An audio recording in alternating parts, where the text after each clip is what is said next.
Selamat pagi, salam hangat dari Surabaya. Saya Ilham dari Atala.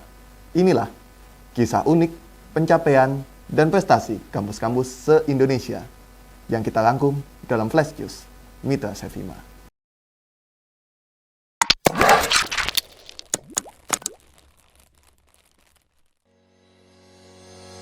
Berita minggu ini hadir dari Institut Teknologi 10 November ITS Surabaya. Kampus ini baru saja menyabet peringkat 1 Perguruan Tinggi Negeri Badan Hukum PTNBH dengan pelaporan pangkalan data pendidikan tinggi PDDT terbaik se-Indonesia.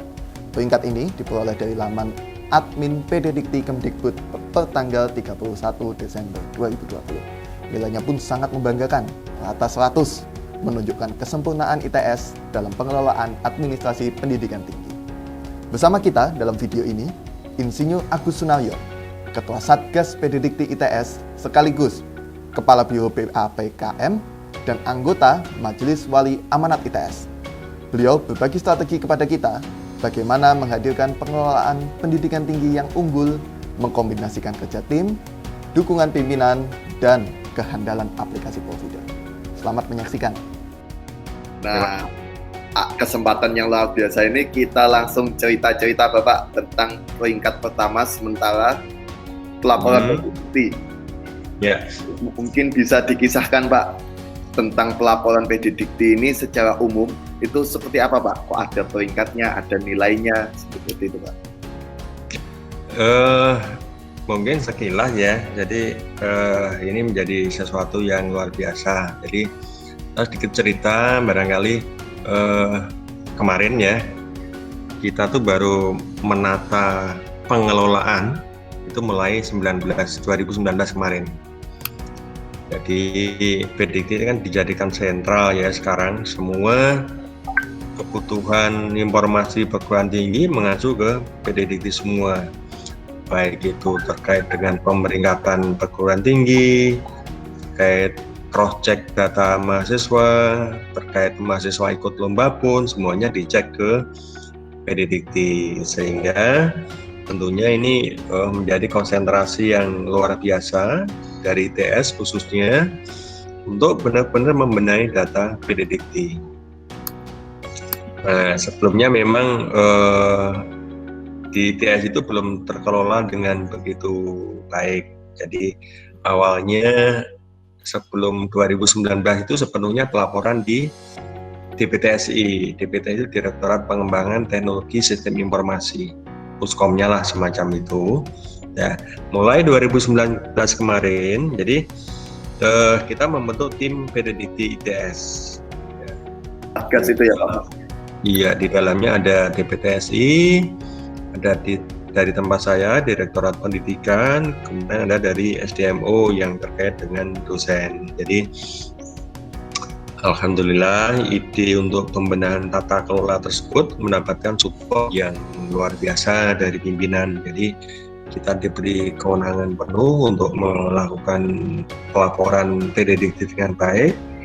Sampai di 2020 kemarin kita melibatkan adminnya, ada admin dari Prodi, karena dengan jumlah yang besar itu kalau di tingkat pusat aja yang kontrol kan jadi kurang ya, sehingga dengan bantuan admin Prodi maka proses itu bisa dilakukan dengan cepat untuk kontrol.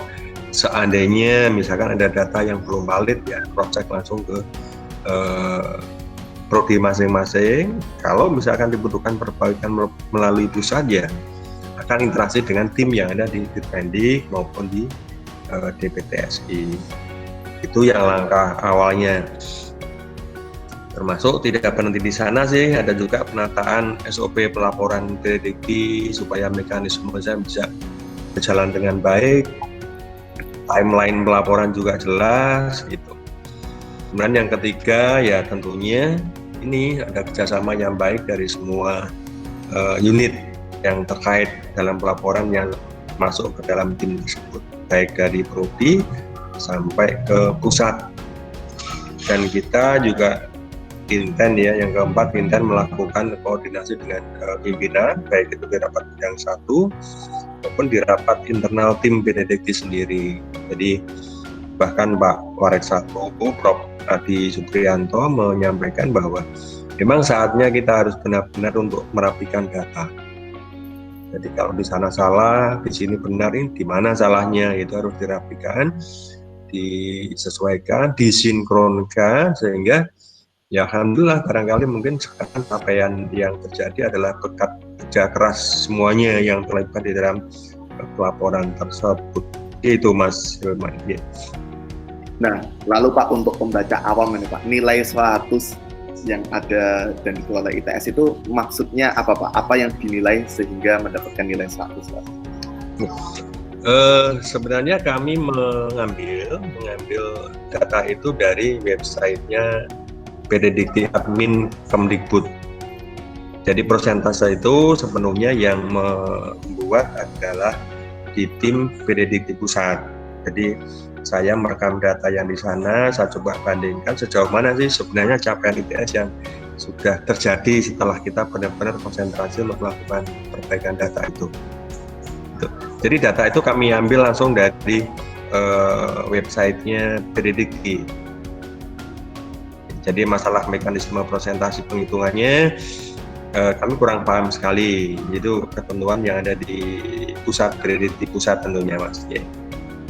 Ya Bapak, lalu tentang ini Pak, refleksi dari nilai 100 dan peringkat 1 misalnya, apa yang ingin dilakukan ITS ke depan misalnya? Jadi yang jelas kalau boleh saya katakan kita di dalam track yang benar artinya tata kelola pelaporan sudah bisa berjalan dengan baik, peran mulai dari admin prodi, di tim Dirpendik, di BTSI maupun SDM itu semuanya saling keterkaitan dan punya tanggung jawab masing-masing. Contoh misalkan kalau ada masalah terkait dosen, misalkan belum punya NIDK atau NIDN atau NUP, maka pihak SDM ya harus memproses penanganan terkait nomor induk tadi. Kemudian kalau terkait data-data, biasanya kami yang di Dirpendik untuk melakukan cross-check data. Contohnya misalkan di webnya PDDikti itu kan ada data yang mahasiswa belum dilaporkan. Kami coba cross-check pelan-pelan gitu ya, dengan data siakat kita. Ini kenapa sampai tidak dilaporkan gitu. Kita cari, kalau misalkan ketemu masalahnya, kita segera perbaiki. Dengan mekanisme tentunya ada buka laporan lampau ya, buka laporan lampau baik tipe 1 maupun tipe 2. Itu contoh-contoh yang sudah kita jalankan ya, meskipun barangkali masih ada beberapa yang kita harus intensif untuk melakukan perbaikan lagi. Jadi tentunya ke depannya harapannya tim ini bisa berjalan dengan baik, tata kelola tetap berjalan dengan baik, tanggung jawab di masing-masing ini sudah mulai terasa. Karena setiap capaian kita share Mas. Kita share supaya masing-masing nanti mengetahui baik itu dekan, kadepnya, sehingga misalnya seandainya nilainya belum sampai 100% ya tentunya akan menjadi agak nggak enak kan kalau misalnya loh ini tempat saya kok belum 100% ya, itu menjadi bagian yang mudah-mudahan menjadi salah satu trigger untuk konsentrasi betul dalam laporan PDDikti gitu. Nah, Bapak, lalu tentang tadi disebutkan tim berjalan dengan baik. Kalau untuk penggunaan provider sendiri berarti kan banyak sekali itu Pak yang menggunakan. Bagaimana strateginya Satgas ITS supaya semua itu bisa menggunakan aplikasi itu dengan baik Pak? Gini, jadi kita mulai 2020 awal kemarin kita sudah memanfaatkan provider itu sampai ke admin prodi. Jadi kita breakdown istilahnya user dan passwordnya kan sudah difasilitasi ya, sehingga pada saat melakukan sinkron, terutama yang di awal mungkin nanti di istilahnya checkpoint 1, checkpoint 2 ya, itu yang melakukan adalah teman-teman dari prodi. Karena kan di pusat nggak bisa langsung serentak kan, sinkronnya kan harus per prodi, sehingga dengan bantuan teman-teman di admin prodi maka prosesnya bisa berjalan dengan cepat. Sementara di DPTSI nanti tinggal melakukan sinkron dari feeder ke PDDikti pusat begitu. Jadi yang provider ini teman-teman yang di admin prodi sudah menjalankan, mereka melakukan sync dengan siakat sebelum sinkron ke bidder gitu melalui provider itu. Jadi proses itu sudah berjalan ya. Ada strategi khusus nggak Pak untuk melatih admin prodi yang pasti sedemikian banyak ini Pak? Lumayan tuh istilahnya. Ya kita kemarin melalui 3 tahap ya pelatihan gitu, kita arahkan mereka untuk benar-benar bisa install, kemudian memanfaatkan, kemudian juga praktek bersama-sama. Teman-teman di DPTSI membuatkan guide untuk menggunakan provider, termasuk juga ini memberi modul-modul misalkan untuk melakukan audit AKM. Itu bagaimana mekanismenya, yaitu sudah disiapkan sama teman-teman dari DPTSI. Jadi modul-modulnya kita punya untuk misalkan sync AKM, sync biodata bagaimana, itu sudah disiapkan. Bapak, sementara itu sudah sangat cukup Bapak. Terima kasih atas kesempatan yang diberikan. Semoga lancar terus Pak untuk Bapak Ibu. Terima kasih juga ya. Ini saya juga banyak minta bantuan juga ke Pak Yono ya. Seringkali memang ada beberapa masukan yang dalam rangka mengupdate juga di PDDT. Contoh yang kemarin sempat kita sampaikan itu, pusat itu kan nangani seluruh Indonesia gitu ya, sehingga pada saat kemarin digulirkan untuk buka laporan yang tipe 2 itu ya harusnya ada semacam perbedaan antara PTN, PTS, mana yang bisa dibuka terus, karena memang kita sudah punya niatan yang positif dan baik. Itu kan bisa didasarkan dari capaian yang terjadi. Jadi kepercayaan itu yang harus diberikan, sehingga ya yang memang punya niatan baik ya bisa memperbaiki setiap saat datanya. Apalagi sekarang tuntutan, contohnya kemarin pada saat program kompetisi Kampus Merdeka kan dituntut salah satu syaratnya harus 100%. Itu yang kita benar-benar konsentrasi, project data di Benedikti, mana yang nggak cocok kita cari, apa nggak cocok, kemudian kita lakukan perbaikan laporan, baik pembukaan tipe 1 maupun tipe 2. Pak, mohon supportnya terus ya. Siap Pak. Kalau tadi masukan untuk Dikti, ada nggak Pak masukan untuk Sevima Pak? Misalnya fitur-fitur apa yang cocok untuk kita kembangkan? Masukan dari Pak Agus luar biasa ini Pak. Saya di awal sempat ada sedikit beda data ya pada saat saya Sevima itu, Mbak Rani kalau nggak salah. Mbak Rani itu melaporkan data mahasiswa ITS itu 22.000. Itu di awal 19.1 kalau nggak salah. Sementara nggak mungkin ini, karena kita nggak pernah mencapai jumlah mahasiswa sebesar itu. Sehingga saya mengistilahkan waktu itu, kalau misalkan saya bisa mengambil data resmi dari websitenya mahasiswa ITS yang aktif itu sekian, langsung di-download jebret itu, kita bisa langsung membandingkan dengan data yang sudah disiapkan. Itu akan sangat membantu masing-masing perguruan tinggi untuk melakukan cross-check, mencari kesalahan apa ya, di mana titik kesalahannya. Misalkan ternyata dari 22.000 itu ada sekitar 4 atau 3.000 mahasiswa yang ternyata sudah keluar, baik lulus maupun keluar ya, entah itu DM, DO atau yang lainnya, itu di flagnya belum ada, sehingga otomatis akan menjadi beban kan. Artinya sudah nggak ada tetapi masih terhitung aktif. Nah, itu akan sangat membantu sekali seandainya fasilitas-fasilitas itu diberikan di websitenya. Karena kan kalau melalui web service kan hanya tertentu yang bisa gitu. Sementara kita bisa juga melakukan cross-check itu. Kalau saya sih biasanya saya coba bandingkan, mengambil data yang di mahasiswa belum dilaporkan. Saya ambil datanya, kemudian saya minta cross-check ke teman-teman untuk ngecek ke data siakat. Data ini salahnya apa gitu. Dan begitu tahu maka akan kita benahi. Tapi paling enggak monggo, mungkin karena sebagai Sevima sebagai developnya yang PDDT ya, paling enggak itu bisa membantu untuk kita mengambil data. Istilahnya kalau saya itu bedah data. Data itu di PDDT aktifnya berapa, di ITS berapa. Kita sinkronkan. Saya jujur khawatir seandainya ini ternyata ada nih mahasiswa yang belum dilaporkan, itu kan nggak kelihatan.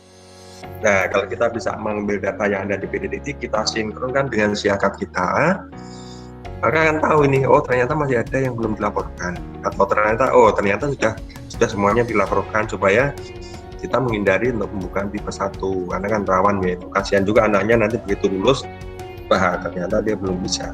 Apalagi dengan sekarang PIN sudah jalan kan, data benar-benar valid. Nah ini mungkin di teman-teman Sepima bisa memfasilitasi keperluan itu ya, untuk melakukan kontrol oleh perguruan tingginya. Itu mungkin Mas. Ya Pak Agus, terima kasih banyak atas kesempatannya pas azan duhur ini Pak. Ya, oke. Ya, terima kasih Bapak atas kesempatannya. Ya, makasih ya.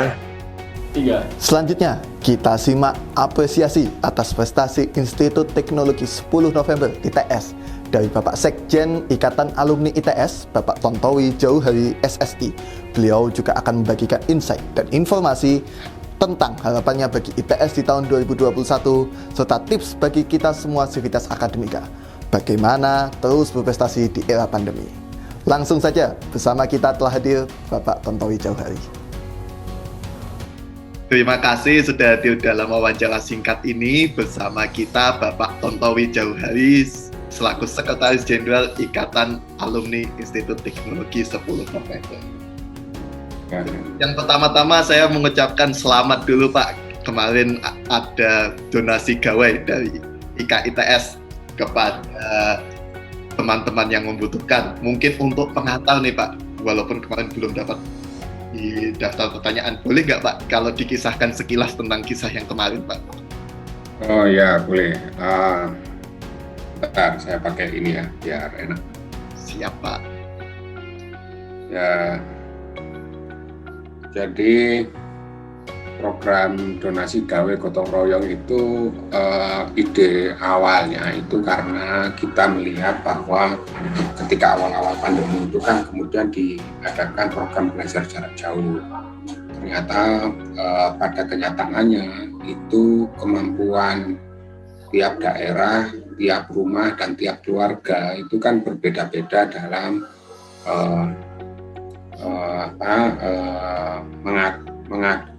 dalam proses belajar jarak jauh ini. Ada yang di suatu daerah sinyalnya kuat, tetapi ada satu keluarga yang tidak punya gawai. Ada yang punya gawai, tapi dia hanya bisa handphonenya itu handphone lama yang hanya bisa untuk SMS, yang masih uji gitu kan. Sehingga padahal pembelajaran jarak jauh itu butuh yang bisa untuk terima video kan, biasanya kan begitu.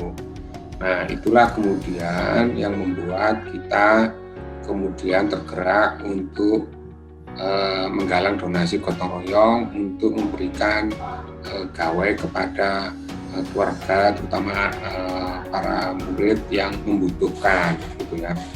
Jadi yang bukan hanya gawainya, kita juga alhamdulillah dapat sponsor dari perusahaan operator telekomunikasi, jadi sekalian diberikan perangkatnya, kartunya gitu.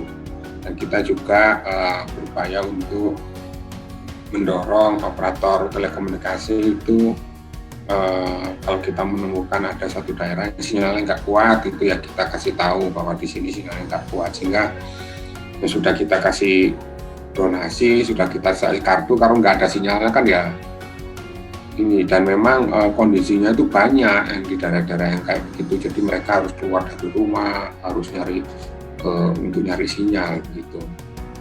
Ada juga yang sinyalnya kuat tapi dia kuotanya kurang, ya dia harus ke bareng-bareng gitu di wifi, itu juga ada. Jadi memang macam-macam ininya. Nah kita itu tergerak untuk membuat sesuatu lah ya. Memang tidak banyak yang akhirnya terkumpul, itu sekitar 500 set gawai dengan fasilitas yang lainnya. Tapi ini yang penting kita niatnya dan awalnya, dan kita insya Allah akan bergerak untuk donasi berikutnya. Dan kami berharap langkah yang di IKITS ini bisa menginspirasi teman-teman baik alumni ITS untuk bergerak secara pribadi maupun komunitas-komunitas organisasi kealumnian yang lain untuk buat yang sama gitu. Siap Bapak. Nah, salah satu inspirasi dari ITS juga Pak yang kemarin saya sempat ceritakan dan akan kita bahas lebih lanjut dalam Zoom ini adalah prestasi ITS yang sejak tahun 2019 sebagai perguruan tinggi negeri badan hukum selalu menduduki peringkat pertama Pak, peringkat dari Dikti. Nah, bagaimana tanggapan Bapak atas prestasi tersebut? Tentunya saya sangat bangga ya dengan pencapaian alma mater saya ini. Kami di alumni tentu sangat bangga. Dan kami sebagai alumni itu berharap ITS terus menjadi kampus yang terbaik, bukan hanya di Indonesia, tapi juga di dunia, begitu ya. Karena kan sekarang untuk ukurannya juga banyak peringkat-peringkatnya kan ya, bukan hanya di Indonesia tapi di dunia. Nah, tentu hal ini butuh kerja keras, bukan hanya dari pihak kampus, tapi juga dukungan dari kami-kami dari alumni, saya kira juga sangat menentukan. Beberapa kali kami di IKITS itu diajak rapat untuk melakukan sinergi dengan kampus agar pencapaian ranking ITS terus naik di tingkat dunia, ya kan? Karena salah satu ukurannya itu ada parameternya bahwa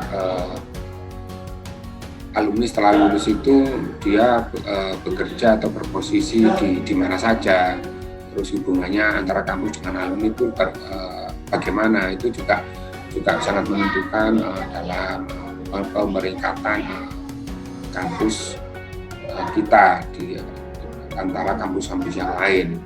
Nah, kami berharap dan ini alhamdulillah hubungan kampus dengan para alumni juga intens. Ada bagian yang selalu berhubungan untuk mencermati pergerakan pemeringkatan ini, dan parameter-parameternya kan kampus yang tahu ya, mereka juga sering update kepada kita dan kita juga membantu seoptimal mungkin. Nah, semua ini kami berharap bisa mengungkapkan langkah untuk menuju ITS sebagai world class university ya, di perguruan tinggi kelas dunia. Nah, tadi disebutkan Pak Tontowi bahwa peran mahasiswa utamanya baik di kelas maupun nanti setelah lulus adalah salah satu yang cukup signifikan dalam menghitung pemeringkatan kampus. Nah, mungkin untuk menutup Zoom kali ini Bapak, ada pesan dari Pak Tontowi selaku senior mahasiswa-mahasiswa yang saat ini masih di kelas, bagaimana sebagai mahasiswa dapat terus berprestasi di bangku, apalagi di masa pandemi seperti ini. Ya, baik ya. Jadi buat teman-teman yang masih menimba ilmu di mahasiswa itu sebisa mungkin itu ya memang belajar dengan ilmunya itu penting gitu ya. Tapi berdasarkan pengalaman juga jangan dilupakan, selain hard skill yang memang harus dipelajari di bangku kuliah, itu setelah lulus itu yang akan banyak juga menentukan adalah soft skill ya. Ini kami di IKITS itu banyak mendapatkan masukan dari alumni-alumni yang kebetulan dalam pekerjaannya itu dia banyak berkecimpung mengurusi sumber daya manusia ya, human resources development, ada yang direktur di perusahaan internasional, ada yang di BUMN, itu memberikan masukan kepada kami di IKITS agar memberikan pelatihan soft skill kepada adik-adik mahasiswa. Kenapa demikian? Karena berdasarkan pengalaman mereka itu keahlian teman-teman adik-adik atau alumni yang baru lulus ya dari ITS itu tidak kalah dengan perguruan tinggi yang lain. Tapi ketika dilakukan wawancara itu tingkat kepercayaan diri alumni ITS itu masih banyak yang kalah dengan perguruan tinggi yang lain. Jadi mungkin ilmunya setara, tapi karena satunya itu dari perguruan tinggi lain itu pandai berbicara, itu sehingga dia bisa lebih meyakinkan interviewernya, lebih meyakinkan pewawancaranya bahwa dia itu pandai, bahwa dia itu jago misalkan di bidang kimia, di bidang fisika, atau di bidang komputer begitu ya. Tapi yang alumni ITS ini itu dia pandai ketika di ilmunya, tetapi ketika menyampaikan kepandaiannya itu dalam dalam sebuah wawancara itu sering banyaknya masih gagal. Nah, makanya kemudian soft skill dalam artian ini, kemudian communication skill itu juga penting. Orang itu tidak akan banyak tahu kalau kita itu pandai, kalau kita tidak bisa menyampaikan ide kita itu dengan baik dan benar. Jadi makanya kemudian selain belajar hard skill-nya, ilmu yang dipelajari di bangku kuliah, itu soft skill juga sangat penting. Nah, untuk mendapatkan soft skill yang baik itu ada banyak caranya begitu ya. Nah, salah satunya adalah dengan aktif di organisasi kemahasiswaan. Itu kan banyak di ITS. Itu akan melatih bagaimana kita cara memimpin, bagaimana kita cara berhubungan dengan orang lain, bagaimana kita cara membangun sebuah tim, yang semuanya itu diperlukan dalam dunia nyata ketika kita lulus dalam dunia kerja. Ya. Jadi nantinya kalau misalkan katakanlah kita jadi pekerja, kita juga akan dilihat apakah kita bisa bekerja dalam sebuah tim. Selain kita juga mengeluarkan kemampuan kita sendiri begitu ya. Apakah kita bisa berkomunikasi dengan atasan, dengan bawahan, dengan teman sejawat, itu juga sangat menentukan. Nah, itu perlu dipelajari lah, alangkah baiknya dipelajari mulai dan itu soft skill itu tidak bisa dipelajari hanya dengan teori, harus dengan praktek ya. Nah, praktek yang bagus itu yang berdasarkan pengalaman saya itu adalah dengan berorganisasi. Nah, dengan berorganisasi di organisasi kemahasiswaan itu kami yang ada di Ikatan Alumni ITS itu juga sangat senang, karena itu nantinya kalau kita sudah suka berorganisasi apapun di kampus itu akan membantu juga kelanjutan dari organisasi kealumnian ini, karena organisasi kealumnian ini juga perlu kelanjut ya. Nah, itu perlu dari teman-teman mahasiswa juga begitu. Pesan dan tips yang diberikan, semoga Bapak dan semua rekan-rekan di IKITS sehat selalu. Ya, terima kasih juga sudah menghubungi saya untuk wawancara. Salam sehat buat semuanya. Jangan lupa tetap pakai masker, menjaga jarak, rajin mencuci tangan, menghindari kerumunan, dan sebaiknya juga berdiam di rumah jika memang tidak ada keperluan untuk keluar rumah. Terima kasih. Wassalamualaikum warahmatullahi wabarakatuh. Waalaikumsalam warahmatullahi wabarakatuh. Mantap kan kisah dari ITS? Sekian Flash News Mitra Sevima minggu ini. Saksikan terus pencapaian, prestasi, dan kisah-kisah unik kampus se-Indonesia lainnya minggu depan tetap di YouTube Sevima. Salam hangat dari Surabaya dan sampai jumpa.